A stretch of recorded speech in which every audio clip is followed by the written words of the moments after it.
Assalamualaikum warahmatullahi wabarakatuh. Salam Kukar Pintar. Hai anak-anak, apa kabar semuanya? Mudah-mudahan kalian semua masih dalam keadaan sehat dan tetap semangat dalam belajar. Bertemu lagi dengan saya. Pada kali ini saya akan mencoba membahas materi matematika kelas 9 semester 2.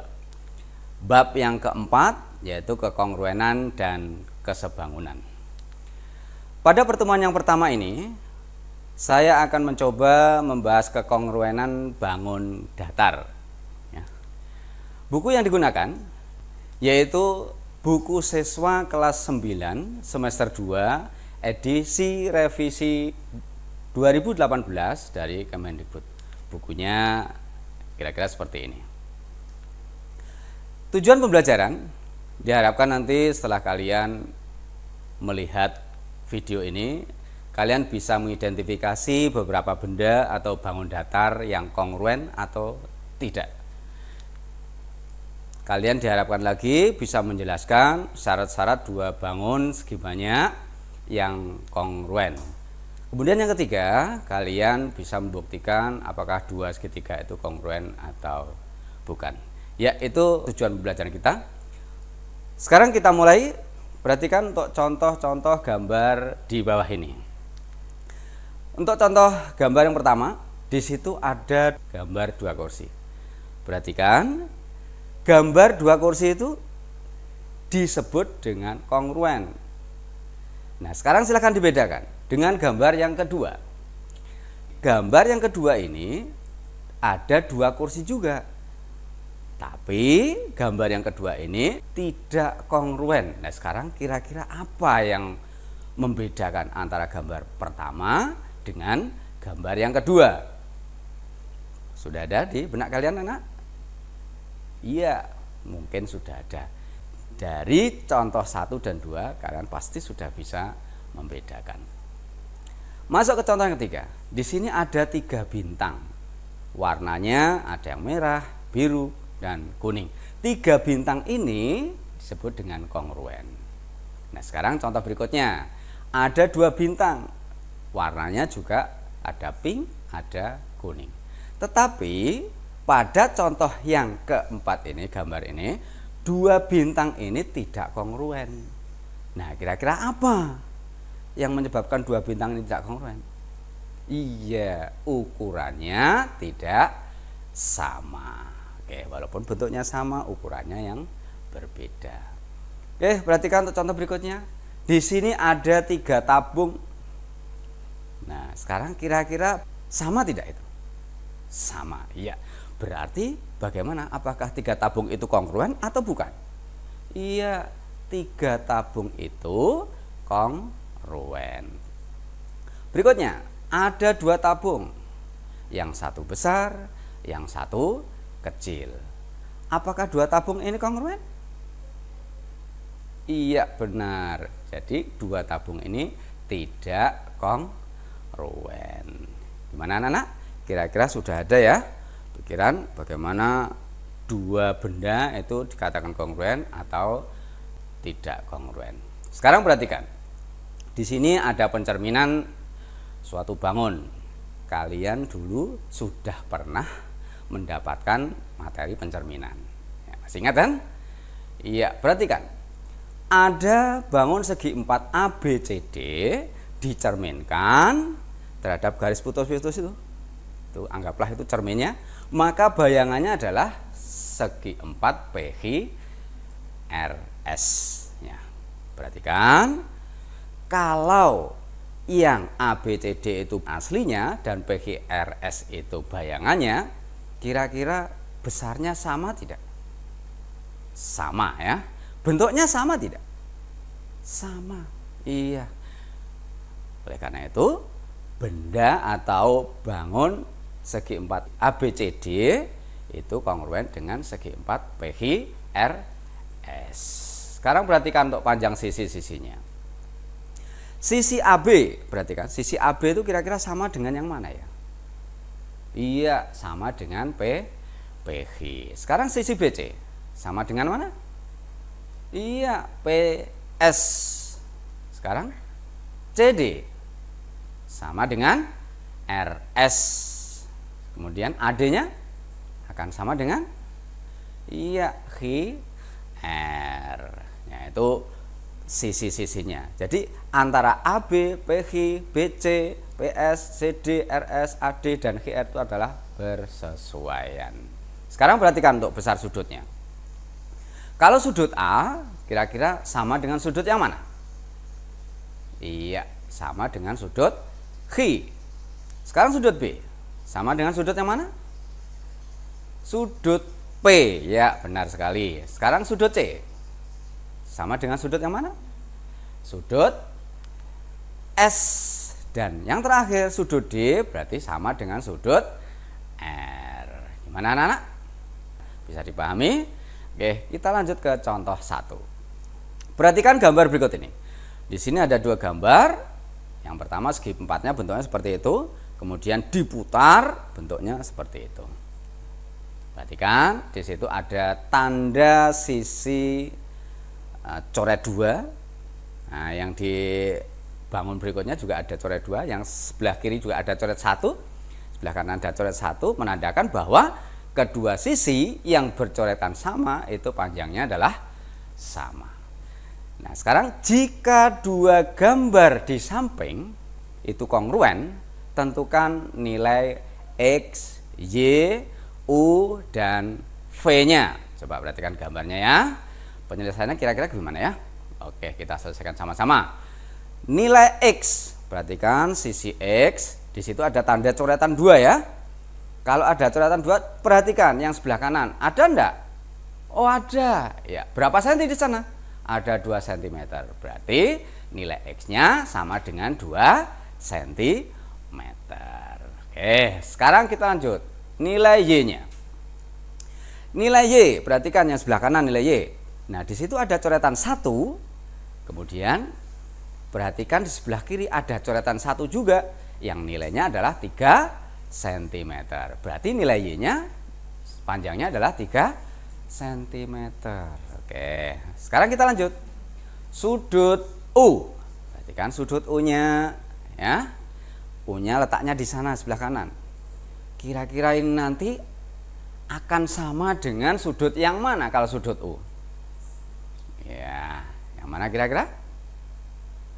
Iya, sama dengan sudut 75 derajat. Oke. Sekarang kita lanjut sudut V. Nah, jadi VU-nya tadi sudah ketemu 75, kemudian ada 135 dan sudut satunya pasti 80. Kemudian sudut V itu sama dengan sudut di bangun yang sebelah kiri bagian atas. Kalau begitu bagaimana untuk mencari sudut V-nya? Ya, dicari dengan cara jumlah sudut secara keseluruhan 360 derajat dikurangi dengan jumlah sudut yang sudah diketahui, yaitu dikurangi jumlah dari 80 ditambah 135 ditambah 75. Hasilnya 360 dikurangi 290. Berapa hasilnya anak-anak? Iya, hasilnya adalah 70 derajat. Jadi sudut V itu sama dengan 70 derajat. Gimana anak-anak? Bisa dipahami ya? Oke, kita lanjut. Sekarang kita bahas tentang kekongruenan dua segitiga. Perhatikan gambar pasangan dua segitiga berikut. Ini nanti masing-masing ada pasang-pasangannya. Perhatikan untuk gambar yang pertama. Ada dua segitiga, di situ masing-masing sisinya itu mempunyai tanda. Seperti Bapak bilang tadi, kalau tanda 1 sebelah kiri, di sebelah kanan ada tanda 1, berarti panjangnya adalah sama. Kalau ada tanda 2, coretan 2 di sebelah kiri, kalau di kanan juga ada coretan 2, berarti panjangnya sama, dan seterusnya. Oleh karena itu, bisa kita simpulkan gimana? Ketiga pasangan sisi yang bersesuaian pada dua segitiga itu berarti panjangnya adalah sama. Ini bisa kita sebut sisi. Oke, sekarang untuk gambar yang kedua. Perhatikan, Gambar yang pertama di situ diketahui sisinya ada coretan 1, yang sebelah kanan ada coretan 1, ada coretan 3 di sebelah kiri, ada coretan 3 sebelah kanan, dan ada sudut. Sudutnya juga tandanya sama, artinya dua sudut itu besarnya sama. Berarti kita simpulkan bahwa dua pasang sisi yang bersesuaian sama panjang, dan sudut yang diapit dari dua sisi yang sama tadi itu besarnya adalah sama. Yang ini bisa kita simpulkan atau kita sebut sisi, sudut, sisi. Oke. Gimana, lanjut ya? Sekarang kita masuk ke gambar yang ketiga.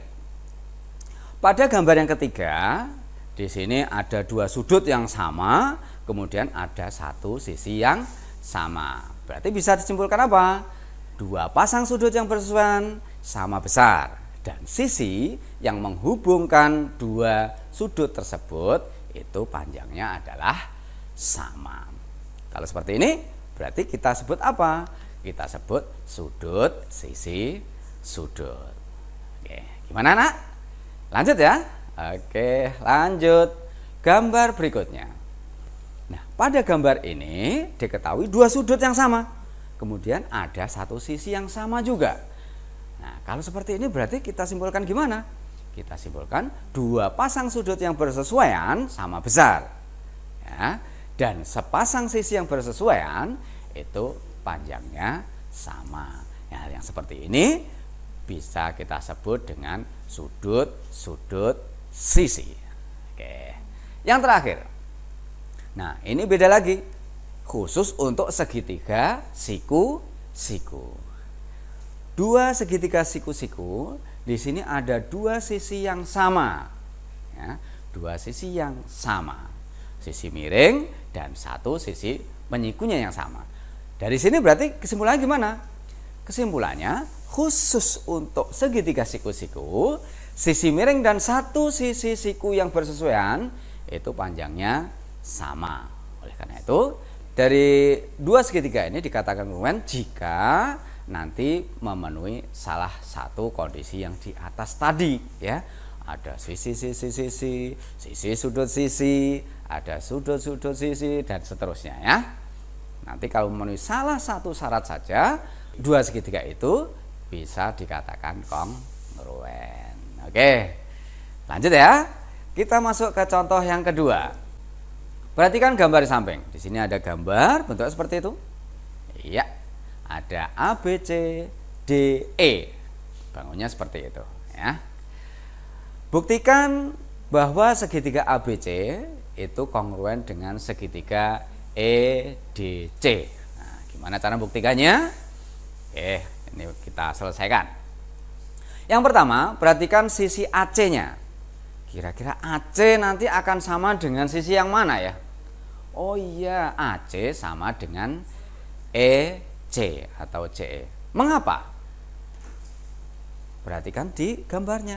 Ada tanda samanya di situ, gitu ya. Berikutnya, perhatikan besar sudut ACB-nya. ACB ada di tengah-tengah sudutnya. Nah, ini kira-kira akan sama dengan besar sudut apa? Iya, sama dengan besar sudut ECD. Mengapa? Karena saling bertolak belakang, gitu ya. Iya. Oke, lanjut. Sekarang perhatikan sisi BC-nya. Kalau BC berarti sama dengan sisi apa? Sisi DC. Ya, BC sama dengan sisi DC.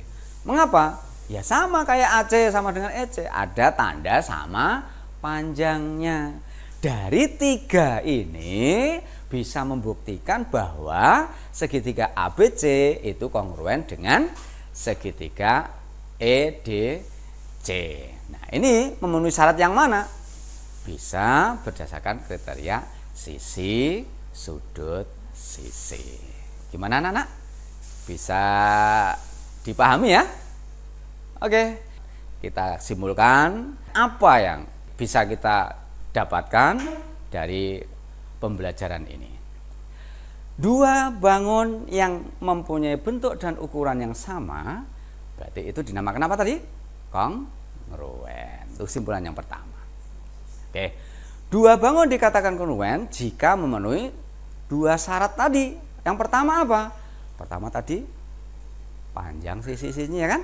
Sisi-sisi yang bersesuaian itu harus mempunyai panjang yang sama. Kemudian sudut-sudut yang bersesuaian itu harus sama besar. Oke.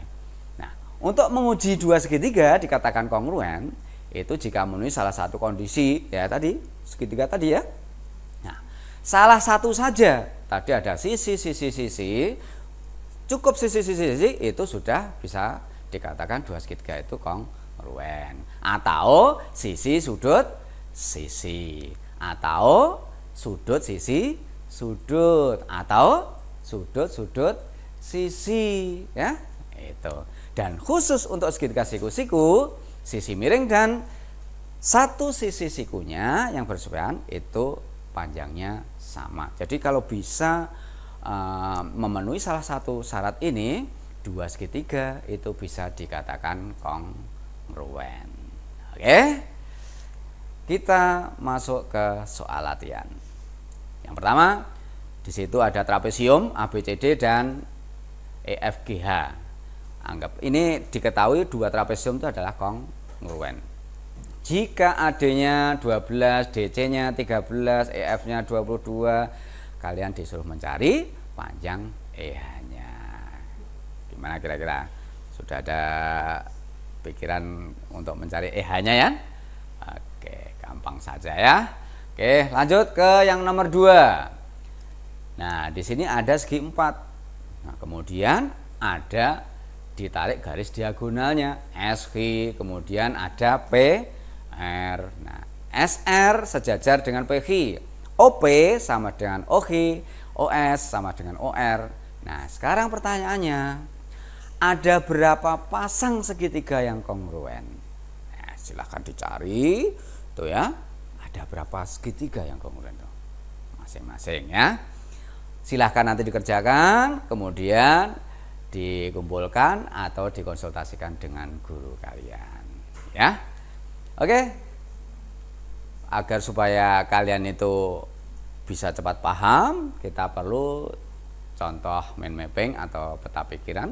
Di sini ada kekongruenan dan kesebangunan, itu bercabang, ada kesebangunan sendiri, kekongruenan sendiri, ya, kesebangunan segitiga, kekongruenan segitiga, ada syarat-syaratnya. Itu yang harus dipelajari, itu inti-intinya. Oke, mungkin sampai di sini perjumpaan kita. Mudah-mudahan bermanfaat dan harus tetap semangat belajar ya anak-anak ya. Dan Bapak akhiri sampai di sini. Mohon maaf atas segala kekurangan. Assalamualaikum warahmatullahi wabarakatuh. Salam Kukar Pintar.